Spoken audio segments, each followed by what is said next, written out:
पूना गाडगीळ आणि sons limited 1832 पासून। शरद पवारांचा मुख्यमंत्री देवेंद्र फडणवीसांना फोन। पडळकरांनी जयंत पाटलांवर केलेल्या टीकेबाबत चर्चा, अशी टीका करणं योग्य नाही। बेताल वक्तव्य करणाऱ्या नेत्यांना आवरा। पडळकरांनी जयंत पाटील यांच्यावर केलेल्या वक्तव्याचा पवारांकडून निषेध। आपल्या बोलण्याचा काय अर्थ निघू शकतो याचा विचार करावा। आपण जबाबदारीनं बोललं पाहिजे, असं मी पडळकरांना सल्ला दिलाय। फडणवीसांचं वक्तव्य।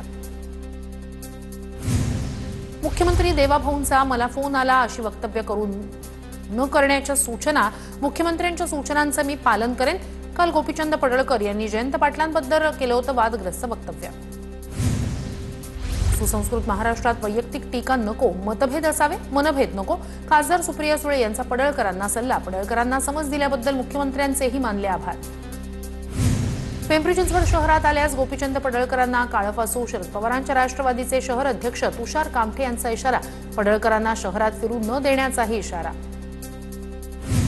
आई वडिलांवर वक्तव्य करणं चुकीचं। पडळकरांवर कुणाचा तरी वरदहस्त असल्यामुळेच त्यांचा अहंकार वाढलाय।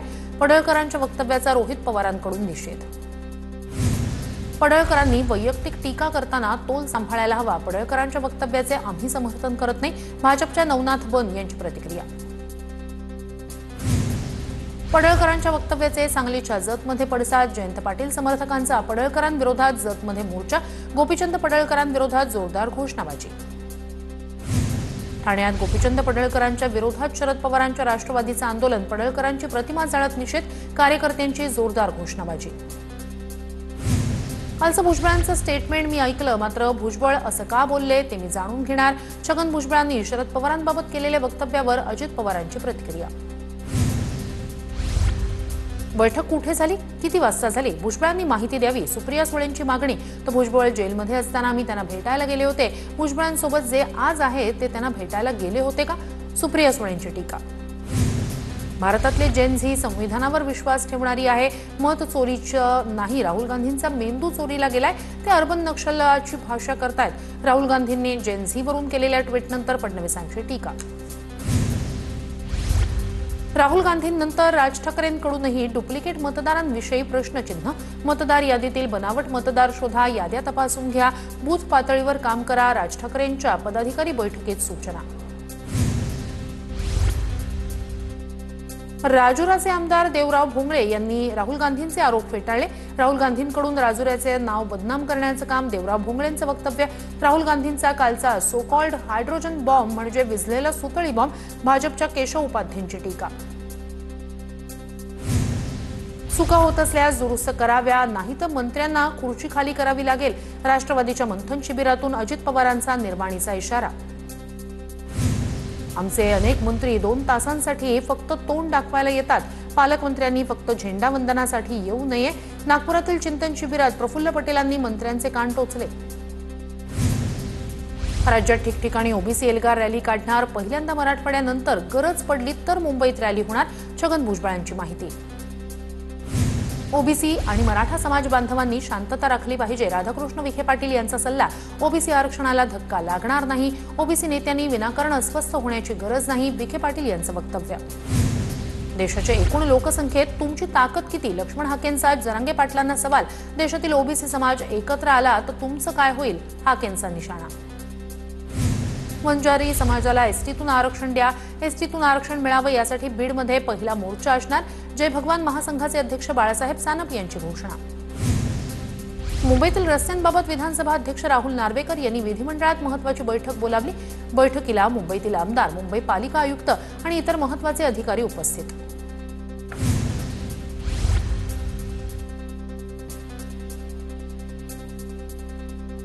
पुण्यात बंडू आंदेकरच्या जुगार अड्ड्यावर पोलिसांचा छापा। जेलमध्ये असतानाही बंडू आंदेकरच्या नावावर जुगार अड्डा सुरू असल्याची माहिती। 7 जणांविरोधात पुणे पोलिसांची कारवाई। डोंबिवलीत आमदार राजेश मोरेंच्या नेतृत्वात राऊतांविरोधात आंदोलन। राऊतांबाबत बोलताना आमदार राजेश मोरेंची जीभ घसरली। राऊतांनी सांभाळून बोलावं, नाही तर घरात घुसून त्यांना मारू, आमदार राजेश मोरेंचा इशारा। ठाकरे बंधूंच्या युतीत मी का नाक खुपसू, ठाकरे बंधूंना योग्य वाटतं ते त्यांनी करावं, त्यांना शुभेच्छा। कोणी कुठे एकत्र यावं हा त्यांचा अंतर्गत प्रश्न। अजित पवारांची प्रतिक्रिया। उद्धव ठाकरे आणि आदित्य ठाकरे कुणाच्या प्रॉपर्टीच्या वादात पडले असतील असं मला वाटत नाही. मुंबई पालिकेचे राजकारण डोक्यात शिरल्यामुळे मीनाताईंच्या पुतळ्याची विटंबना. ठाकरे गटाचे नेते आमदार भास्कर जाधव यांची प्रतिक्रिया. दशावतार सिनेमाची कथा कोकणातील असली तरी व्यथा संपूर्ण महाराष्ट्राची. दिलीप प्रभावळकरांसह सगळ्यांची कामं उत्तम. उद्धव ठाकरेंकडून दशावतार सिनेमाची प्रशंसा. मुंबई हायकोर्टाला बॉम्ब न उडवण्याची धमकी. उच्च न्यायालयाच्या अधिकृत ईमेल आयडीवर बॉम्ब ठेवल्याची धमकी. पोलीस आणि सुरक्षा यंत्रणा सतर्क. शोध मोहीम सुरू. कोर्ट परिसरात पोलिसांचा बंदोबस्त वाढवला. लघु उद्योग आणि अन्न प्रक्रिया उद्योगांमध्ये एनए जमीन प्रमाणपत्राची अट काढली. धोरण सुधारणा बैठकीत अट काढून टाकण्याचा निर्णय. छोट्या उद्योगांना एनए जमीन प्रमाणपत्राची आवश्यकता भासणार नाही. मुख्यमंत्र्यांची माहिती. गोरेगावच्या नेस्को सेंटरमध्ये विविध कंपन्यांकडून स्टील महाकुंभचं आयोजन. स्टील महाकुंभला मुख्यमंत्री फडणवीसांची उपस्थिती. सरकार आणि कंपन्यांमध्ये 60,000 कोटींचे गुंतवणूक करार. 40,000 रोजगार निर्मिती होणार. अमरनाथमध्ये मनसेच्या विद्यार्थी सेनेच्या कार्यालयाचं उद्घाटन. राज ठाकरेंच्या हस्ते कार्यालयाचं उद्घाटन. वाघोली परिसरात पुणे महानगरपालिकेच्या अतिक्रमण विभागाकडून मोठी कारवाई. अनधिकृत पत्रा शेडसह अतिक्रमणांवर हातोडा. स्थानिक नागरिकांकडून कारवाईचं स्वागत तर काही व्यापाऱ्यांकडून नाराजी व्यक्त. मुंबईत ओला उबरचा प्रवास महागला. ओला उबरसाठी प्रति किलोमीटर 22.72 रुपये मोजावे लागणार. मागणीच्या कालावधीत भाडे 1.5 पट वाढवण्याची परवानगी. मागणी नसलेल्या काळात 25% कमी भाडं आकारावं लागणार. छत्रपती संभाजीनगरमध्ये बंजारा समाजाचा भव्य मोर्चा. हैदराबाद गॅझेटनुसार एसटी प्रवर्गातून आरक्षणासाठी बंजारा समाजाचा मोर्चा. नागपूरच्या संविधान चौकात बंजारा धरणं आंदोलन सुरू. मोर्चा काढत जिल्हाधिकाऱ्यांना देणार निवेदन. बुलढाण्यात शेतकऱ्यांना पीक विम्याच्या मागणीसाठी किसान काँग्रेस आक्रमक. मलकापूर कृषी कार्यालयात गोधडी भजन आंदोलन करत ठिय्या.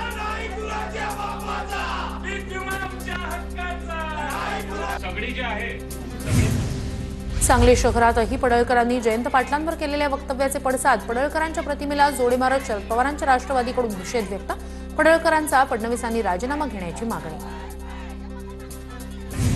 छत्रपती संभाजीनगरमध्ये पडळकरांविरोधात राष्ट्रवादीचे कार्यकर्ते आक्रमक. पडळकरांवर गुन्हा दाखल करण्याच्या मागणीसाठी सिडको पोलीस ठाण्यात कार्यकर्त्यांचा ठिय्या. पडळकरांनी जयंत पाटलांविषयी केलेल्या आक्षेपार्ह वक्तव्याविरोधात आंदोलन. पोलिसांनी अर्ज स्वीकारल्यानंतर ठिय्या आंदोलन मागे.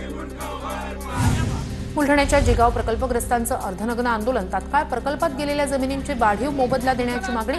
प्रकल्पग्रस्तांची दखल न घेतल्यास जलसमाधी आंदोलन करण्याचा इशारा.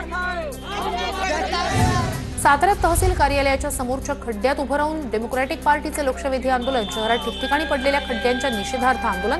खड्ड्याभोवती गाणं म्हणत महिलांनी फुगडी खेळली.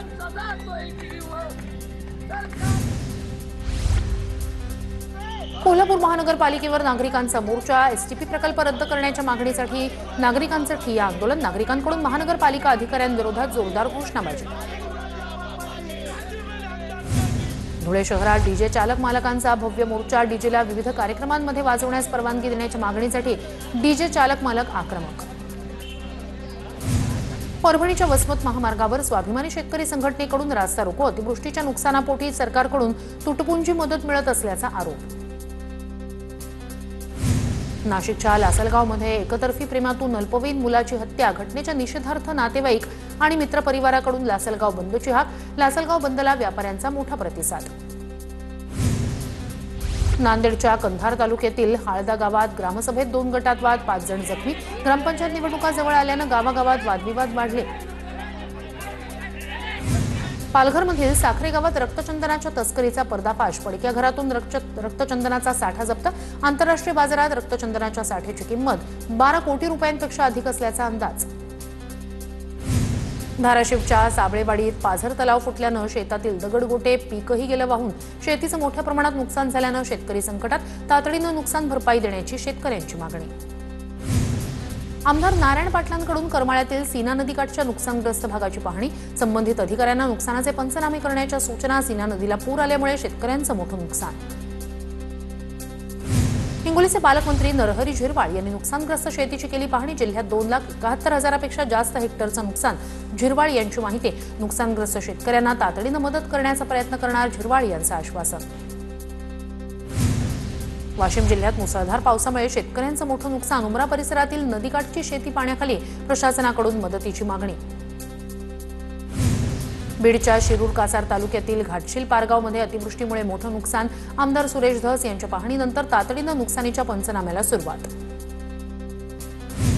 सोलापुरात आमदार अभिजित पाटलांकडून सीना नदीकाठच्या पूरग्रस्त भागाची पाहणी. नुकसानग्रस्त शेतकऱ्यांचे सरसकट पंचनामे करून तातडीनं निधी मिळवून देण्याचं आश्वासन. धाराशिवच्या परंडा तालुक्यातील कांदलगाव परिसरात अतिवृष्टी. कांदा, सोयाबीन, तूर, ऊस या पिकांचं मोठं नुकसान. ओला दुष्काळ जाहीर करण्याची शेतकऱ्यांची मागणी.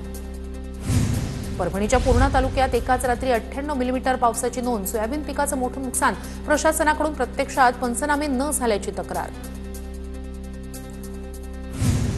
परभणीतील शेतकऱ्याच्या केळीची इराणला निर्यात. पाथरी तालुक्यातील वाघाळा इथले शेतकरी शेख फकीर यांचा आंतरराष्ट्रीय बाजारपेठेत ठसा. 1 एकरातून तब्बल 27 टन उत्पन्न. प्रति क्विंटल 1500 रुपयांचा दर. परभणी जिल्ह्याला यंदाच्या पावसाळ्यात झालेल्या अतिवृष्टीच्या नुकसानाचे पैसे मिळाले. अतिवृष्टीचे पंचनामे पूर्ण झाल्यानंतर राज्य सरकारनं शेतकऱ्यांना पीक विम्याचे 128 कोटी रुपये पाठवले. त्यामुळे बाधित शेतकऱ्यांना काहीसा दिलासा मिळणार. राज्यात 62,17,540 एकर शेती पिकाचं नुकसान. अतिवृष्टीमुळे शेतकऱ्यांचं मोठ्या प्रमाणात नुकसान. सरकारकडून पंचनामे करण्याचं काम सुरू. दत्ता भरणे यांची माहिती. लातूरच्या चाकूर तालुका कृषी कार्यालयाला सहकार मंत्री बाळासाहेब पाटील यांची अचानक भेट. कार्यालयातील अनुपस्थित कर्मचारी अधिकाऱ्यांवर कारवाईच्या सूचना. जळगावच्या नवी दाभाडेमध्ये जिल्हा परिषदेतील शिक्षकांची बदली झाल्यानं निरोप देताना विद्यार्थ्यांना अश्रू अनावर. मोठ्यानं आक्रोश करत विद्यार्थ्यांनी शिक्षकांना सोडून न जाण्याची केली विनंती. सोलापूर जिल्हा परिषद शाळेतील 4 शिक्षकांच्या बदलीमुळे विद्यार्थी भाऊक. Video viral. नान्नजमधील जिल्हा परिषद प्राथमिक शाळेतील शिक्षकांची बदली. लातूरच्या चाकूर तालुका कृषी कार्यालयाला सहकार मंत्री बाळासाहेब पाटील यांची अचानक भेट. कार्यालयातील अनुपस्थित कर्मचारी अधिकाऱ्यांवर कारवाईच्या सूचना. धुळे जिल्ह्यातील रानमाळा परिसरात मोठ्या प्रमाणात फुलशेती. गणपती उत्सव नंतरही फुलांना मोठी मागणी. नवरात्रोत्सव आल्यानं फुलांची मागणी वाढली. नगदी पीक म्हणून फुलांच्या शेतीला शेतकऱ्यांची पसंती. शारदीय नवरात्रोत्सवाच्या पार्श्वभूमीवर तुळजापूर इथे जय्यत तयारी. 22 सप्टेंबर रोजी होणार तुळजाभवानीच्या नवरात्र महोत्सवाला सुरुवात. मंदिर संस्थान आणि नगरपालिका प्रशासन भाविकांना सोयी सुविधा देण्यासाठी सज्ज. सिंधुदुर्गच्या मालवणमधील राजकोट किल्ला पर्यटकांसाठी खुला. छत्रपती शिवाजी महाराजांचा भव्य पुतळा पाहण्यासाठी पर्यटकांची मोठी गर्दी. लाडकी बहीण योजनेतील लाभार्थी बहिणींना ई-केवायसी करणं बंधनकारक. मंत्री आदिती तटकरे यांची योजनेबाबत महत्त्वाची माहिती. पुढील 2 महिन्यात ई-केवायसी प्रक्रिया पूर्ण करणं गरजेचं. राज्यातील एकूण मतदारसंख्या 9.84 कोटींवर पोहोचली. तर नव्यानं नोंदणी झालेल्या 18,80,000 पैकी 4.09 लाख नावं वगळली. पुणे पालिकेला निवडणुकीसाठी 24,000 कर्मचाऱ्यांची गरज असणार. प्रशासनाकडून 19,000 कर्मचाऱ्यांची माहिती संकलित. शहरातील मतदान केंद्रांमध्ये वाढ होणार. वाशिमच्या जवळका गावातून रेल्वे स्थानकाकडे जाणाऱ्या रस्त्याची दुरवस्था. रस्त्यावर मोठमोठे खड्डे पडल्यानं वाहनधारकांचा जीव मुठीत घेऊन प्रवास. ग्रामस्थांचा प्रशासनाविरोधात संताप. रस्त्याचा प्रश्न न सोडवल्यास आंदोलनाचा इशारा. खडकवासला धरण क्षेत्रात पावसाची हजेरी. धरणातून होणाऱ्या विसर्गात वाढ केली जाणार. विसर्ग वाढवून 6,468 इतका केला जाणार. काल पुणे शहरात परतीच्या पावसाची जोरदार हजेरी. कारंजा तालुक्यातील लाडेगाव इथल्या संत्रा उत्पादक शेतकरी अडचणीत. पिकवलेला माल बाजारपेठेत नेण्यासाठी पांदण रस्ता उपलब्ध नसल्यानं नुकसान. लाडेगाव ते हिवरा पांदण रस्त्याची दयनीय अवस्था. सरकारनं कांद्याला त्वरित अनुदान द्यावं. नाशिकचे खासदार राजाभाऊ वाजे यांची मागणी. सध्या कांद्याचे दर घसरल्यानं कांदा उत्पादक शेतकरी अडचणीत. केंद्राने राज्य सरकारनं हस्तक्षेप करत शेतकऱ्यांना दिलासा देण्याची मागणी. पूना गाडगीळ आणि सन्स लिमिटेड 1832 पासून